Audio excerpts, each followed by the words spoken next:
อันนี้เราสั่งมาในช้อปปี้นะราคาไม่แรงมากด้วย เห็นคนรีวิวเยอะมาก เป็นเหมือนแบบกาแฟที่มาจากประเทศไทยเลยอะเรากินกาแฟมานานมากแล้วแต่ว่าคิดว่า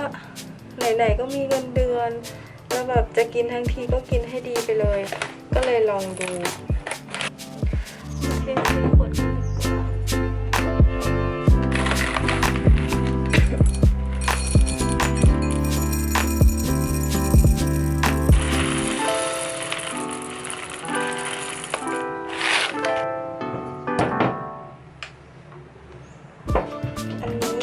ได้มาเครื่องบดอันเนี้ยมาตอนโปรโมชั่น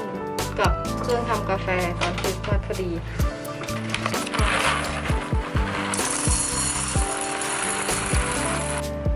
ปิดอันนี้แล้วก็กดอันนี้เลย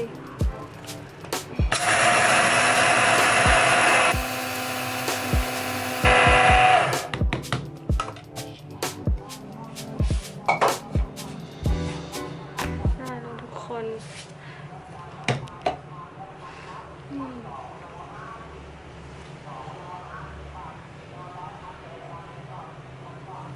กลิ่นหอมมากแบบได้กลิ่นก็ตื่นเลย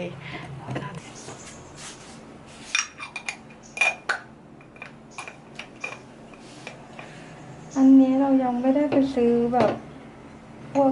ที่ตักพวกเทมเปอร์พวกแผ่นรองที่แบบมันดูดีกว่านี้นะแต่ว่าเดี๋ยวลองหาที่ถูกใจก่อนแล้วก็อันนี้เราก็ทำตามที่ดูใน YouTube ไม่ได้แบบว่าเขาทำกันแบบไหนแต่ว่าบางทีเราก็แบบแอบไปหน้าร้านที่แบบมีวาให้คุยกับบาริสต้าได้เงี้ยค่ะ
ที่ไหนวะเมนูเหรอ